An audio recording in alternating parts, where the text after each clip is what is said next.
Olá, aqui estamos de volta. Eu sou Armando Damit, professor e economista responsável pelo canal do conhecimento.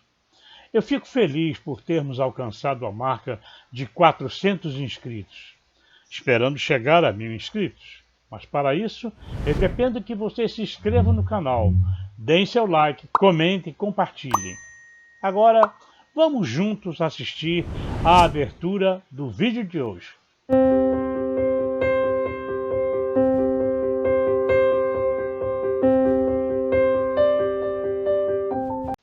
O vídeo nos conta a história de um prédio importante, o Palácio do Catete, hoje Museu da República. Está localizado no bairro do Catete, no Rio de Janeiro. É um prédio histórico de arquitetura neoclássica do século XIX. Este palácio testemunhou momentos históricos importantes, como o suicídio do presidente Getúlio Vargas.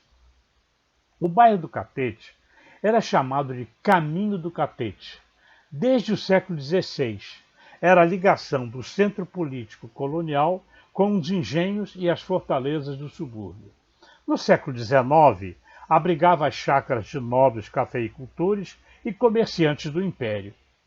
Foi em 1858 e 1860, entre essas datas, que Antônio Clemente Pinto adquiriu as casas 159, 161 e 163 do Caminho do Catete e os terrenos de fundo que se estendiam até a Praia do Flamengo. Antônio Clemente era fazendeiro e comerciante, o barão de Nova Friburgo, e chegou a ser o homem mais rico do Brasil durante o Segundo Império. A construção começou em 1858, com a demolição da Casa 159, e passou a se chamar Palácio Nova Friburgo, uma vez que seria a residência do barão e sua família. Foi projetado pelo arquiteto alemão Carl Friedrich van Helmont e os jardins pelo paisagista francês Auguste François-Marie Lazieux. A construção terminou em 1866, mas as obras de acabamento demoraram cerca de 10 anos. O barão e a baronesa de Nova Friburgo, Laurentina Clemente da Silva, viveram pouco tempo no palácio, face à morte do barão em 1869 e da baronesa no ano seguinte. O palácio passou a ser ocupado por um de seus filhos, Antônio Clemente Pinto Filho, o Conde de São Clemente. Em 1889, ele vendeu o imóvel para um grupo de investidores da companhia Grande Hotel Internacional, cuja intenção era transformar o palácio num hotel de luxo. Com a proclamação da República, a empresa faliu e os títulos foram comprados pelo sócio majoritário, Francisco de Paula Mayrink, conselheiro, empresário e banqueiro, e em 1895 o prédio foi hipotecado ao Banco da República do Brasil.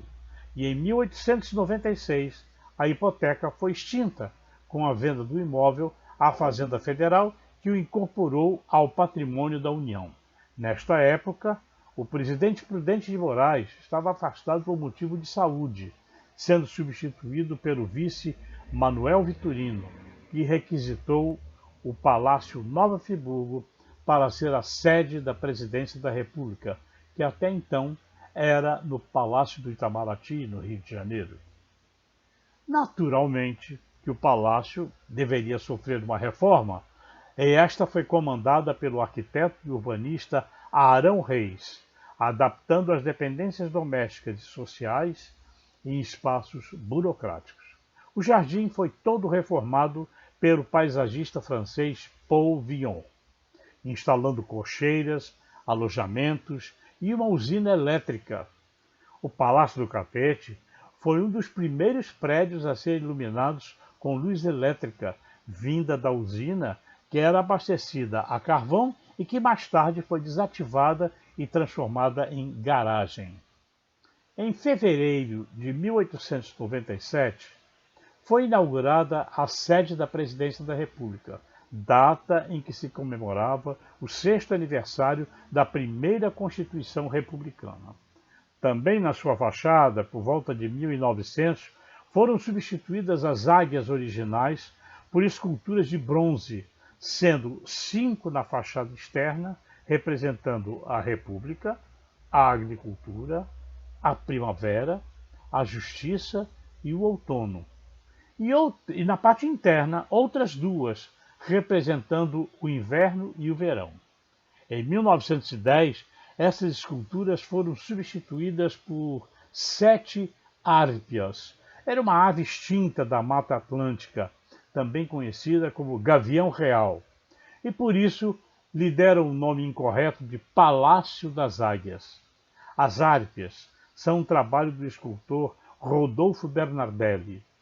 Em 6 de abril de 1938, o Palácio do Catete e seus jardins foi tombado pelo Patrimônio Histórico e Artístico Nacional, o IPHAN. Poucos presidentes usaram o palácio como residência oficial. Eles usavam mais o Palácio Guanabara e o Palácio das Laranjeiras. De 1897 a 1961, apenas 19 presidentes ocuparam o palácio, começando com Manuel Vitorino e terminando com Juscelino Kubitschek em 1961, que se transferiu logo em seguida para Brasília. O Palácio do Catete é um prédio neoclássico inspirado nos palácios renascentistas de Veneza e Florença da Itália, que, por sua vez, se inspiravam na antiga Roma. Bom, no térreo, nós temos a entrada do palácio no saguão, 6 colunas de mármore, e no teto as armas da República em estuque. O saguão é decorado por 4 pares de esculturas: o Pudor e a Glória, a Caçada ao Leão, a Caçada ao Jaguar, o Birajara e Perseu, leitura e escrita. A escada principal foi construída na Alemanha em ferro fundido. Foi uma das primeiras desse tipo a serem utilizadas no Brasil. O painel central e os arcos são decorados por cenas mitológicas, com afrescos pintados pelo renascentista italiano Rafael de Sanzio. Os vitrais laterais são de fabricação alemã e retratam musas e outras figuras mitológicas ligadas à ciência e às artes. Em um nicho na parede ao centro, há uma cópia em metal da escultura de Afrodite de Capua, do Museu Nacional de Nápoles. Ainda no térreo, o salão de despachos e conferências, posteriormente se chamou Salão Ministerial, onde ocorriam as reuniões do presidente com ministros, políticos e representantes da sociedade civil. Nesse salão, o visitante pode ver a mesa de mogno usada nessas reuniões, com as pastas usadas pelo presidente e pelos titulares dos ministérios que existiam até 1960. No segundo andar, ao subir a escada principal, o visitante se depara com 4 painéis representando a pintura, o desenho, a arquitetura e a escultura. O segundo andar é destinado a recepções e cerimônias de gala, tanto na época do Barão quanto da Presidência da República. A forte influência política e ideológica da Igreja Católica sobre o Estado Imperial Brasileiro explica a existência de uma sala de orações e atividades litúrgicas, uma capela.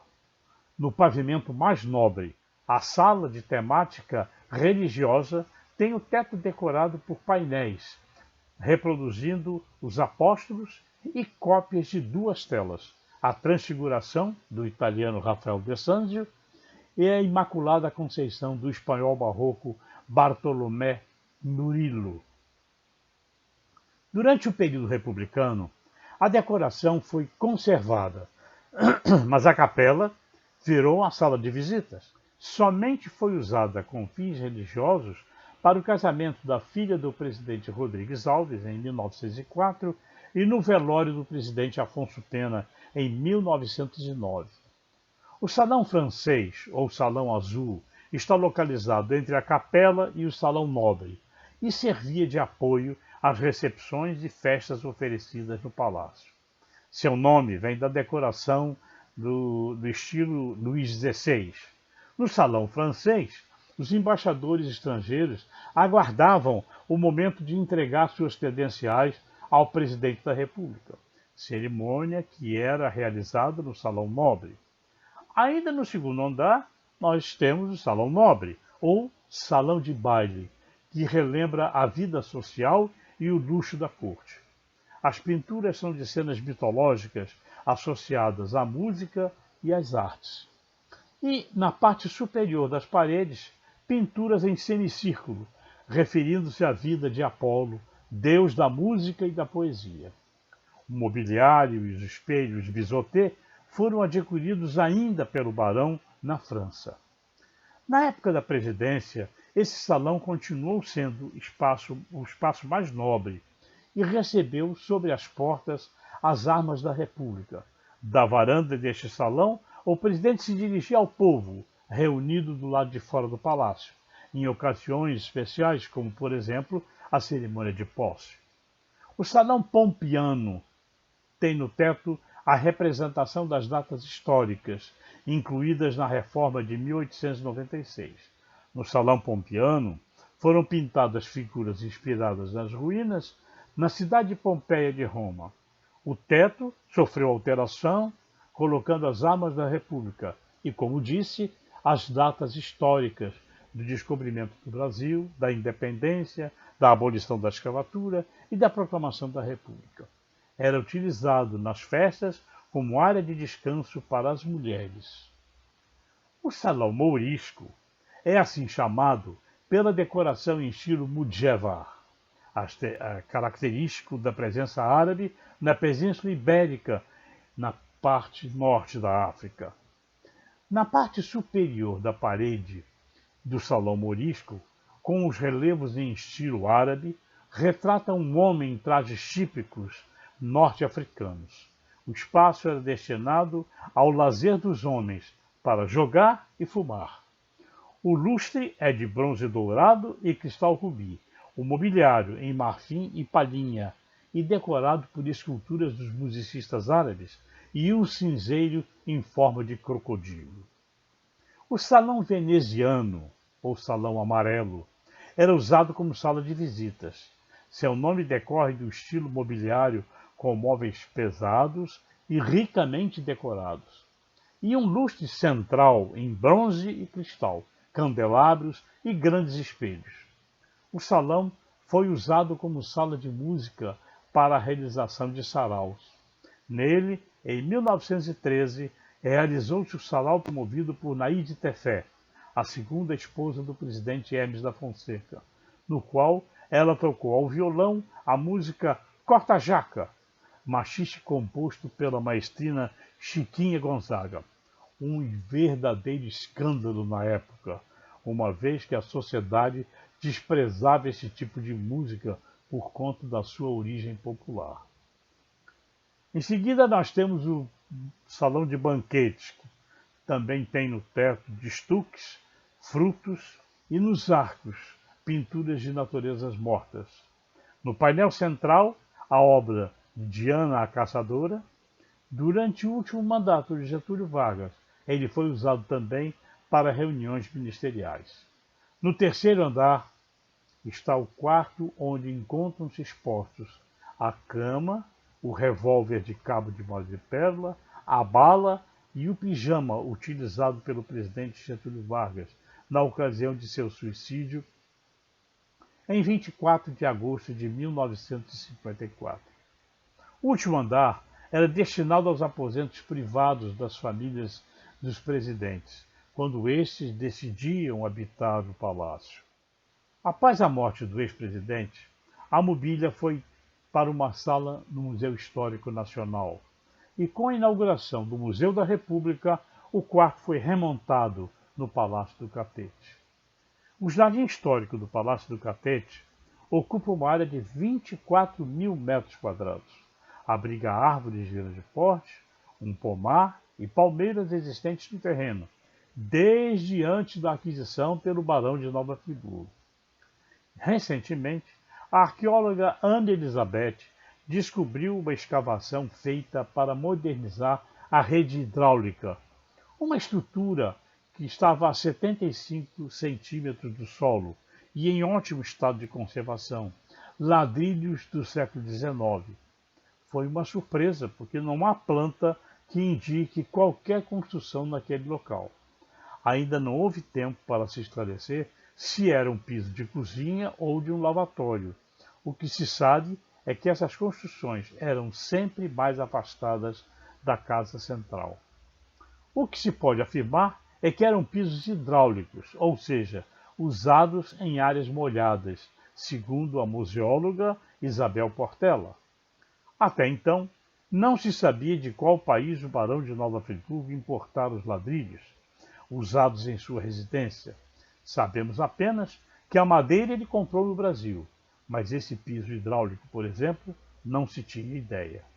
Foi possível identificar pelas iniciais que indicavam ser uma empresa inglesa, e o desenho se assemelhava ao que temos no interior do palácio. Então, concluiu-se que esse piso encontrado remete ao tempo do barão, segundo Isabel Portela. O que facilitou a identificação do fabricante dos ladrilhos foi um pequeno pedaço que se quebrou com as escavações do jardim. A partir daí, a arqueóloga responsável conseguiu chegar à empresa responsável pela fabricação do piso, chamada Milton Hollis and Company, empresa britânica. Paulo Vidal, superintendente do IPHAN no Rio de Janeiro, afirma que o achado mostra a importância das pesquisas arqueológicas para a descoberta da história da cidade do Rio de Janeiro. Pelo exposto aqui com detalhes, eu afirmo que o Palácio do Catete pode ser considerado uma relíquia brasileira em virtude do requinte com que foi decorado. Eu vou ficando por aqui. Espero que tenham gostado e, assim sendo, compartilhem, se inscrevam e comentem. E eu termino com uma afirmação de Sócrates, filósofo da antiguidade. A única verdadeira sabedoria está em saber que você nada sabe. Quanto mais eu sei, mais eu percebo que não sei nada. Até breve, com o vídeo que vai comentar sinais recebidos da galáxia recentemente. Até breve.